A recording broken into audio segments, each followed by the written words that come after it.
हमारा ये जो शरीर है ये कभी भी कुछ भी खा लेने के लिए नहीं है। तो बागवती जी कहते हैं कि जब जठर में अग्नि सबसे ज्यादा तीव्र हो उसी समय भोजन करें तो आपका खाया हुआ एक एक अन्न का हिस्सा पाचन में जाएगा और रस में बदलेगा और रस में से मांस, मज्जा, रक्त, वीर्य, मल, मूत्र, मेद और आपकी अस्थियां, इनका विकास होगा। तो कभी भी कुछ ना खाएं। ये पद्धति भारत की नहीं है, ये यूरोप की है। यूरोप में डॉक्टर्स हैं, वो हमेशा कहते हैं कि थोड़ा थोड़ा खाते रहो, कभी भी खाते रहो। हमारे यहां ये नहीं है। तो आपको दोनों का अंतर समझाना चाहता हूं। बागवती जी कहते हैं कि खाना खाने का समय निर्धारित करें और समय निर्धारित होगा उससे जब आपके पेट में अग्नि की प्रबलता हो, जठर अग्नि की प्रबलता हो। बागवत जी ने इस पे बहुत रिसर्च किया और वो कहते हैं कि 1.5-2 साल की रिसर्च के बाद उनको पता चला कि जठर अग्नि कौन से समय सबसे ज्यादा तीव्र होती है। तो वो कहते हैं कि जब सूर्य का उदय होता है तो सूर्य के उदय होने से लगभग 2.5 घंटे तक जठर अग्नि सबसे ज्यादा तीव्र होती है। तो बागवती जी कहते हैं कि इस समय सबसे ज्यादा भोजन करें। वो तो एक जगह यहां तक कह देते हैं कि आप अगर संभव हो तो 9:30 बजे के अंदर ही लंच करें, माने ब्रेकफास्ट गायब। वो ये कहते हैं कि सुबह 9:30 बजे तक अगर आपने भरपेट भोजन किया है तो इसमें से जो कुछ भी बनेगा वो एक एक बूंद, एक एक अन्न का टुकड़ा, एक एक दाने का टुकड़ा आपके शरीर के लिए उपयोगी होगा। बागवती जी ने एक और रिसर्च किया था कि शरीर के जो अलग अलग अंग हैं, जैसे हृदय है, हृदय, और जैसे जठर है, जठर, जैसे किडनी है, जैसे लीवर है, इनके काम करने का अलग अलग समय है। जठर अग्नि के काम करने का सबसे अच्छा समय है 7 से 9:30, सूर्योदय से 2.5 घंटे तक। फिर इसी तरह से हृदय, हृदय के काम करने का समय है सबसे ज्यादा ब्रह्म मुहूर्त से 2.5 घंटे पहले। ब्रह्म मुहूर्त आप समझते हैं 4, 4:30, तो 2, सवा 2 बजे, 1:30 बजे से लेकर 4 बजे के बीच में हार्ट सबसे ज्यादा सक्रिय होता है और सबसे ज्यादा हार्ट अटैक उसी समय में आते हैं। किसी भी डॉक्टर से पूछ के देख लीजिए। इसलिए 99% हार्ट अटैक अर्ली मॉर्निंग्स में ही होते हैं। इसी तरह हमारा लीवर है, इसी तरह किडनी है। हर शरीर के अंग का काम करने का एक निश्चित समय है, प्रकृति ने तय किया है, उसको भगवान ने तय किया है। तो आपका जठर अग्नि है, ये सबसे अच्छा 7 से 9:30। तो आप भरपेट खाना खाइए। हैवियर से हैवियर होना चाहिए, भारी से भारी। जितना खाते हैं ज्यादा भी खा लीजिए, कोई फर्क नहीं पड़ता। सुबह के नाश्ते में भरपेट खाइए। फिर वो कहते हैं दोपहर का भोजन अगर आप कर रहे हैं तो इसको थोड़ा कम करिए नाश्ते से। अब सीधे से मैं कहता हूं, अगर आप सवेरे 6 रोटी खाते हैं तो दोपहर को 4 ले लीजिए और शाम को 2 ले लीजिए। तो बागवती जी कहते हैं कि सब कुछ सवेरे खाओ। आपको जो ज्यादा अच्छा लगता है खाने में, मैं आपको एक वाक्य में कहता हूं, जो चीज सबसे ज्यादा पसंद है वो सुबह खाओ। आपकी जीभ स्वाद के लिए मचल रही है, रसगुल्ला पसंद है तो सुबह खाओ, रबड़ी खानी है तो पसंद है तो सुबह खाओ, जलेबी खानी है तो सुबह खाओ, इमरती खानी है तो सुबह खाओ। अगर आपको आलू का पराठा खाना है या गोभी का पराठा खाना है, जो भोजन आपको सबसे ज्यादा पसंद है वो सुबह खाओ, पेट भर के खाओ। पेट की संतुष्टि हुई, मन की भी संतुष्टि होती है। और बागवती जी कहते हैं कि भोजन में मन की संतुष्टि पेट की संतुष्टि से ज्यादा बड़ी है। मन हमारा जो है ना, ये खास तरह की वस्तुओं से या हार्मोन से या एंजाइम से संचालित है।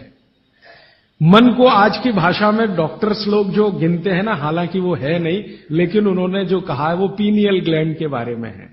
ये जो पीनियल ग्लैंड है ना, इसमें से बहुत सारा रस निकलता है जिनको हम हार्मोन्स कह सकते हैं, कुछ एंजाइम्स हैं। ये संतुष्टि के लिए सबसे आवश्यक ग्लैंड है पीनियल ग्लैंड। तो भोजन अगर आपको तृप्त करता है, भोजन में एक तो पेट भरना है और एक तृप्त होना, तृप्त करेगा तो पीनियल ग्लैंड आपकी सबसे ज्यादा सक्रिय है। तो जो भी रस और एंजाइम चाहिए शरीर को, नियमित रूप से समान अंतर पे निकलते रहते हैं। और जो भोजन से तृप्ति नहीं है तो गड़बड़ होती है पीनियल ग्लैंड, और पीनियल ग्लैंड की गड़बड़ी पूरे शरीर में पसर जाती है और आपको तरह तरह के रोगों का शिकार बना दे। अगर आप तृप्त भोजन नहीं कर पा रहे हैं तो निश्चित रूप से 10-12 साल के बाद आपको मानसिक क्लेश होगा और रोग होंगे। मानसिक रोग बहुत खराब है। आप सिजोफ्रेनिया के शिकार हो सकते हैं, डिप्रेशन के शिकार हो सकते हैं, आपको कई ऐसी गंभीर बीमारियां हो सकती हैं। भागवत जी कहते हैं कि आप भोजन करते हुए अगर संतुष्ट नहीं है तो 27 तरह की बीमारियों से ग्रसित हो सकते हैं। अब मैंने ये भागवत जी के सूत्र को चारों तरफ देखना शुरू किया तो मुझे पता चला कि मनुष्य को छोड़कर जीव जगत का हर प्राणी इस सूत्र का पालन कर रहा है। क्योंकि मनुष्य को मैं मूर्ख मानता हूं, हालांकि मनुष्य अपने को होशियार समझता है, लेकिन मनुष्य से ज्यादा होशियार ये जीव जगत के प्राणी हैं। आप चिड़िया को देखो, चिड़िया कितने भी तरह की चिड़िया, सवेरे सूरज उगते ही उसका खाना शुरू हो जाता है, खूब जम के खाती है।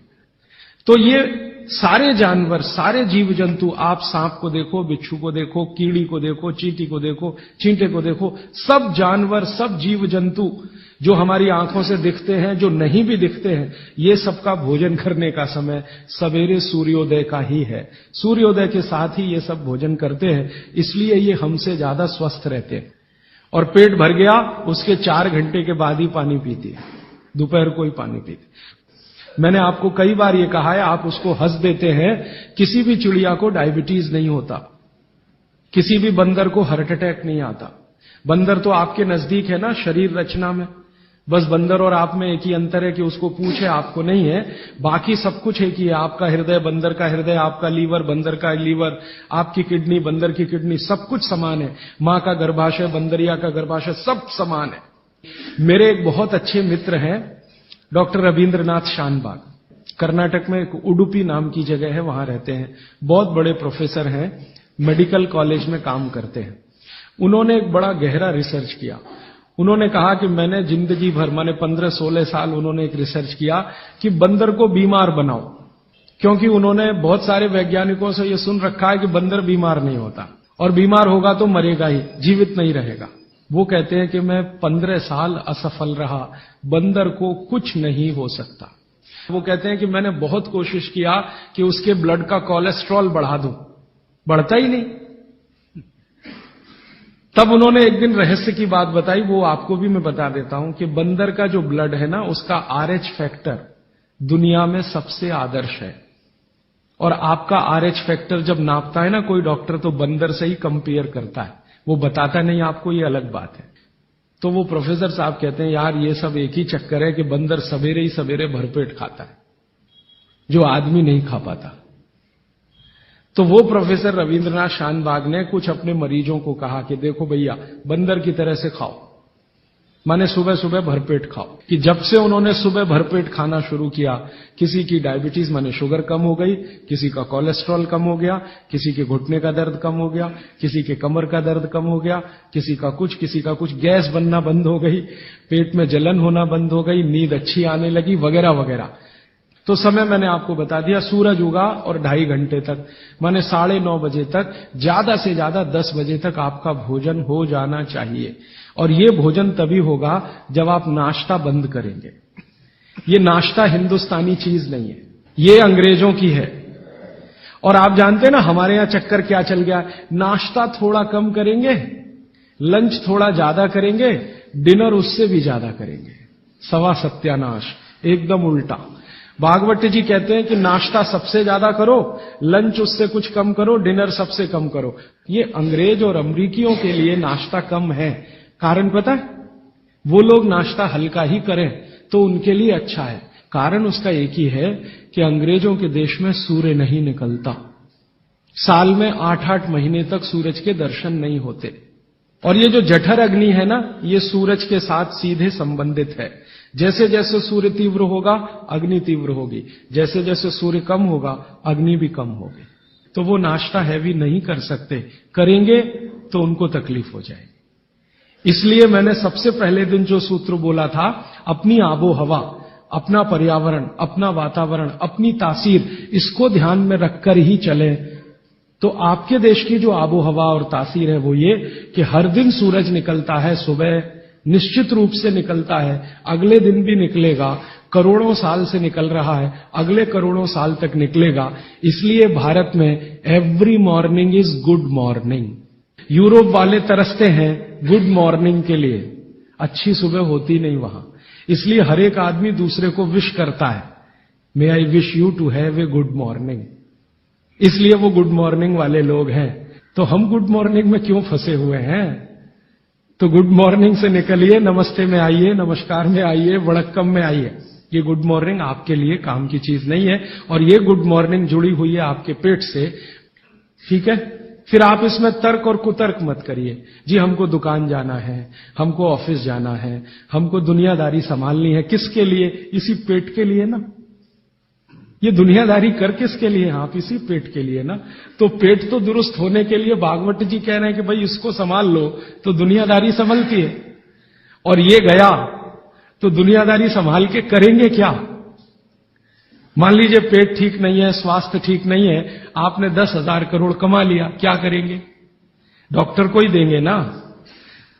तो डॉक्टर को देने से अच्छा किसी गौशाला वाले को दे दीजिए, पेट दुरुस्त कर लीजिए। तो पेट आपका है तो दुनिया आपकी है। माने आप बाहर निकलें घर के तो छक्कर खाना खा के निकलिए, भोजन करके ही निकलिए। जठर अग्नि सुबह सुबह बहुत तीव्र होगी, और शाम को जब सूर्यास्त होने जा रहा है तब भी तीव्र होगी, बहुत तीव्र होगी। तो कहते हैं शाम का खाना सूरज के रहते रहते खा लो। सूरज डूबा तो अग्नि भी डूबी। तो वैसे तो जैन दर्शन में कहा है रात्रि भोजन निषेध है, भागवत जी भी यही कहते हैं, तरीका अलग है बस। आप अहिंसा के लिए कहते हैं, वो स्वास्थ्य के लिए कहते हैं। वो ये कहते हैं शाम का खाना तो सूरज डूबने के बाद दुनिया में कोई नहीं खाता। गाय को खिला के देख लो, भैंस भी नहीं खाती, बकरी भी नहीं खाएगी, बकरा गधे को खिला के देख लो, खाता नहीं। हां, बिल्कुल नहीं खाता। आप खाते हैं तो आप अपने को कंपेयर कर लीजिए कि किसके साथ हैं आप। कोई जानवर, कोई जीव राशि सूरज डूबने के बाद खाती नहीं, तो आप क्यों खा रहे हैं? अब कितना पहले? तो भागवत जी ने उसका कैलकुलेशन दिया 40 मिनट पहले। 6 बजे डूब रहा है तो 5:20 तक। फिर कहेंगे जी रात को क्या?